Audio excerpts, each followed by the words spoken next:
The Fairy Thorn, an Ulster Ballad, from the Book of Irish Poetry, Part 1. Get up, our Anna dear, from the weary spinning wheel, for your father's on the hill and your mother is asleep. Come up above the crags and we'll dance a Highland reel around the fairy thorn on the steep. At Anna Grace's door 'twas thus the maidens cried, three merry maidens fair in kirtles of the green, and Anna laid the rock and the weary wheel aside, the fairest of the four, I ween.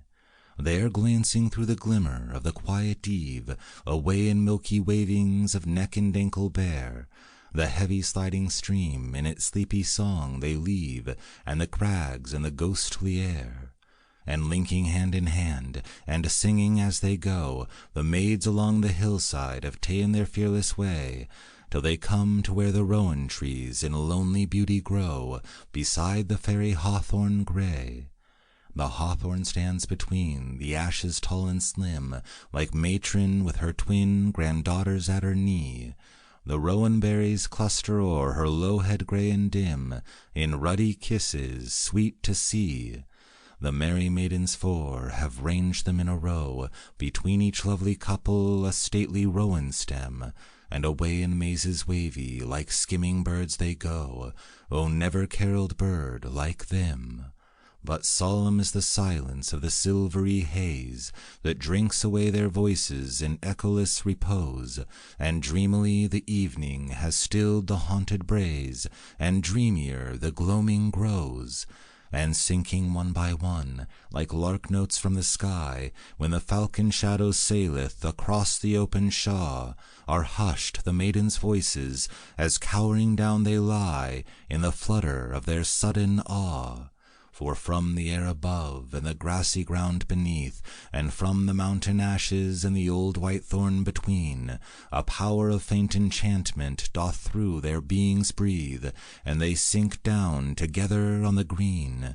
They sink together silent, and stealing side by side, they fling their lovely arms o'er their drooping necks so fair, then vainly strive again their naked arms to hide, for their shrinking necks again are bare.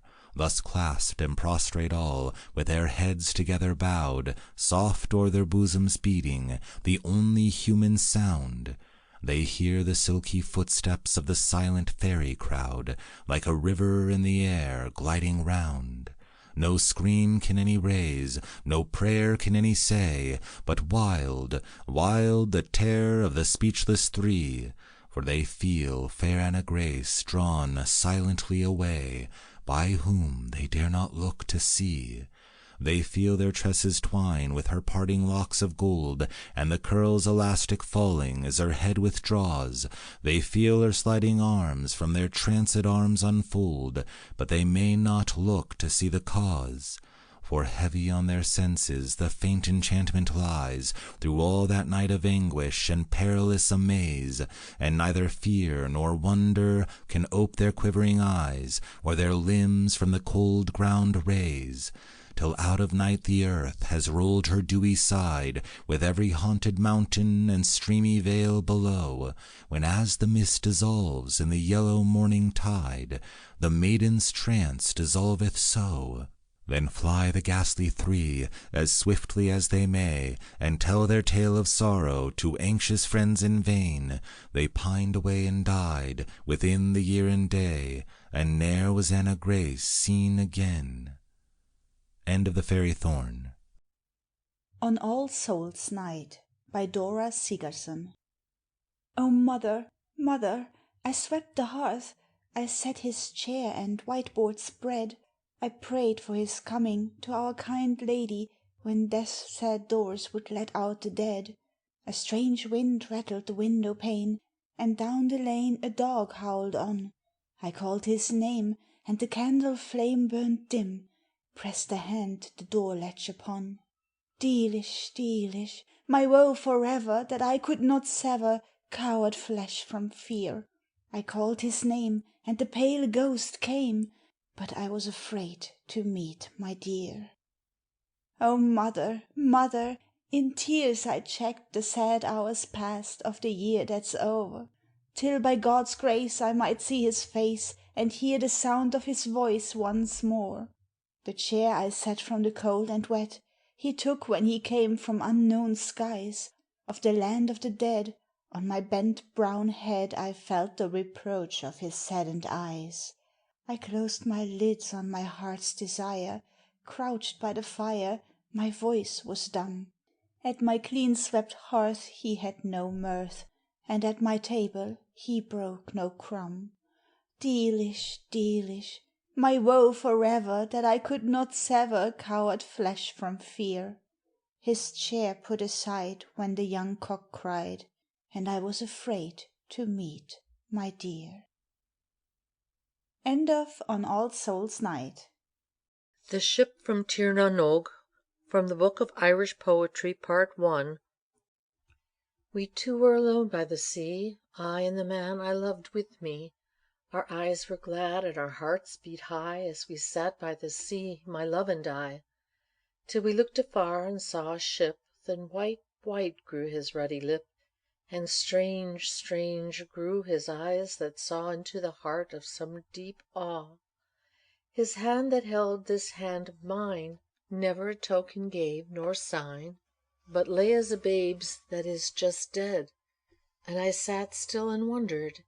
Nearer and nearer the white ship drew. Who was her captain? Whence her crew? Her crew were men and women bright, with fair eyes full of unknown light. From far off Tirnanoge they came, where they had heard my true love's name, the name the birds and waves had sung of one who must bide forever young. Strong white arms let down the boat, song rose up from many a throat. Glad they were who soon had won a lovely new companion. They lowered the boat and they entered her, and rowed to meet their passenger, rowed to the tune of a music strange that told of joy at the heart of change. I heard her keel on the pebbles gride, and she waited there till the turn of the tide, while they kept singing, singing clear, a song that was passing sweet to hear, a song that bound me in a chain away from any thought of pain. They paused at last in their sweet singing, and I saw their hands were beckoning. In a rhythm as sweet as the stilled songs that passed to the air from their silent tongues, he rose and kissed me on the face, and left me sitting in my place. Quiet, quiet, life and limb, I who was not called like him. Into the boat he entered grave, and the tide turned, and she rode the wave. And I saw him sitting at the prow, with a rose light about his brow. The boat drew nigh the ship again, with all its lovely women and men. I saw him enter the ship and stand, his hand held in the captain's hand. The captain wonderful to see, with eyes a change in depth and blee, a change for ever and aye, blue and purple and black and grey, and hair like the weed that finds a home in the heart of a trail of white sea foam. I wist he was no mortal man, but he whose name is Mangan. They sailed away, out of the day, into the day. End of The Ship from Tirnanoge. The Fairies' Passage by James Clarence Mangan. Tap, tap, tap, rap. Get up, Gaffer Ferryman. Eh? Who is there? The clock strikes 3. Get up, do, Gaffer. You are the very man we have been longing to see. The ferryman rises, growling and grumbling, and goes fumbling and stumbling and tumbling over the weirs on his way to the door. But he sees no more than he saw before, till a voice is heard. "Oh, ferryman dear, here we are waiting, all of us here. We are a wee colony, we, some 200 in all, or 3. Ferry us over the River Lee, ere dawn of day, and we will pay the most we may, in our own wee way." "Who are you? Whence came you? What place are you going to?" "Oh, we have dwelt over long in this land. The people get cross, and are growing so knowing too. Nothing at all but they now understand. We are daily vanishing under the thunder of some huge engine or iron wonder. That iron, ah, it has entered our souls. Your souls? Oh, goals! You queer little drolls! Do you mean? Good gaffer, do aid us with speed, for our time, like our stature, is short indeed. And a very long way we have to go, 8 or 10,000 miles or so, hither and thither, and to and fro, with our pots and pans and little gold cans, but our light caravans run swifter than man's. "Well, well, you may come," said the ferryman affably. "Patrick, turn out, and get ready the barge." Then again to the little folk, "Though you seem laughably small, I don't mind if your coppers be large." Oh dear, what a rushing, what pushing, what crushing! The watermen making vain efforts at hushing the hubbub the while, there followed these words: What clapping of boards, what strapping of cords, what stowing away of children and wives, and platters and mugs and spoons and knives, till all had safely got into the boat, and the ferryman, clad in his tip-top coat, and his wee little fairies were safely afloat. Then ding, ding, ding, and cling, cling, cling, how the coppers did ring in the tin pitcherling! Off then went the boat, at first very pleasantly, smoothly, and so forth, but after a while it swayed and it swagged this and that way, and presently chest after chest, and pile after pile of the little folks' goods began tossing and rolling and pitching like fun, beyond fairy controlling. Oh, Mab, if the hubbub were great before, it was now some 2 or 3 million times more. Crash went the wee crocks and the clocks, and the locks of each little wee box were stove in by hard knocks. And then there were oaths, and prayers, and cries, "Take care! See there! Oh dear, my eyes! I am killed! I am drowned!" with groans and sighs, till to land they drew. Yeo-hoo! Pull to! Tiller rope through and through! And all's right anew. Now jump upon shore, ye queer little oddities. Eh, what is this? Where are they, at all? Where are they, and where are their tiny commodities? Well, as I live! He looks blank as a wall, poor ferryman. Round him and round him he gazes, but only gets deeplier lost in the mazes of utter bewilderment. All are gone, and he stands alone, like a statue of stone, in a doldrum of wonder. He turns to steer, and a tinkling laugh salutes his ear, with other odd sounds. Ha ha ha ha! Follol, sit zizzle, quee pa pa, fizzy giggity, pshee sha sha! Oh, ye thieves, ye rascally thieves! The good man cries. He turns to his pitcher, and there, alas, to his horror perceives that the little folks' mode of making him richer has been to pay him with withered leaves. End of The Fairies' Passage. The Fairy Fiddler by Nora Hopper. 'Tis I go fiddling, fiddling by weedy ways forlorn, I make the blackbird's music ere in his breast 'tis born. The sleeping larks I waken 'twixt the midnight and the morn. No man alive has seen me, but women hear me play, Sometimes at the door or window, fiddling the souls away, The child's soul and the collin's, out of the covering clay. None of my fairy kinsmen make music with me now, Alone the rath I wander, or ride the white thorn bough, But the wild swans they know me, and the horse that draws the plough. End of The Fairy Fiddler. The Fairies by William Allingham. Up the airy mountain, down the rushy glen, We daren't go a hunting, for fear of little men. Wee folk, good folk, trooping all together, Green jacket, red cap, and white owl's feather. Down along the rocky shore some make their home, They live on crispy pancakes of yellow tide foam, some in the reeds of the black mountain lake, with frogs for their watchdogs, all night awake. High on the hilltop the old king sits, he is now so old and grey, he's nigh lost his wits. With a bridge of white mist Columkill he crosses, on his stately journeys from Slieve-league to Rosses, or going up with music on cold starry nights, to sup with the queen of the gay northern lights.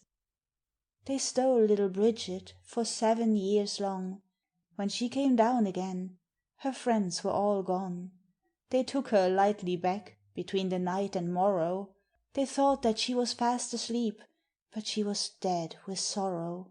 They have kept her ever since, deep within the lake, on a bed of flag leaves, watching till she wake. By the craggy hillside, through the mosses bare, they have planted thorn trees for pleasure here and there. Is any man so daring as dig them up in spite, he shall find their sharpest thorns in his bed at night. Up the airy mountain, down the rushy glen, we daren't go a-hunting, for fear of little men. Wee folk, good folk, trooping all together, green jacket, red cap, and white owl's feather. End of The Fairies. Hy-Brasail by Gerald Griffin. On the ocean that hollows the rocks where ye dwell, a shadowy land has appeared, as they tell. Men thought it a region of sunshine and rest, and they called it Hy-Brasail, the Isle of the Blest. From year unto year on the ocean's blue rim, the beautiful spectre showed lovely and dim. The golden clouds curtained the deep where it lay, and it looked like an Eden away, far away. A peasant who heard of the wonderful tale, in the breeze of the Orient loosened his sail. From Ara the holy he turned to the west, for though Ara was holy, Hy-Brasail was blest. He heard not the voices that called from the shore, he heard not the rising wind's menacing roar. Home, kindred, and safety he left on that day, and he sped to Hy-Brasail, away, far away. Morn rose on the deep, and that shadowy isle o'er the faint rim of distance reflected its smile. Noon burned on the wave, and that shadowy shore seemed lovely distant and faint as before. Lone evening came down on the wanderer's track, and to Ara again he looked timidly back.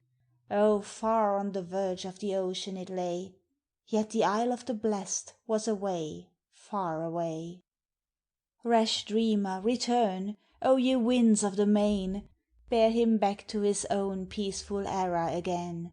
Rash fool, for a vision of fanciful bliss to barter thy calm life of labour and peace.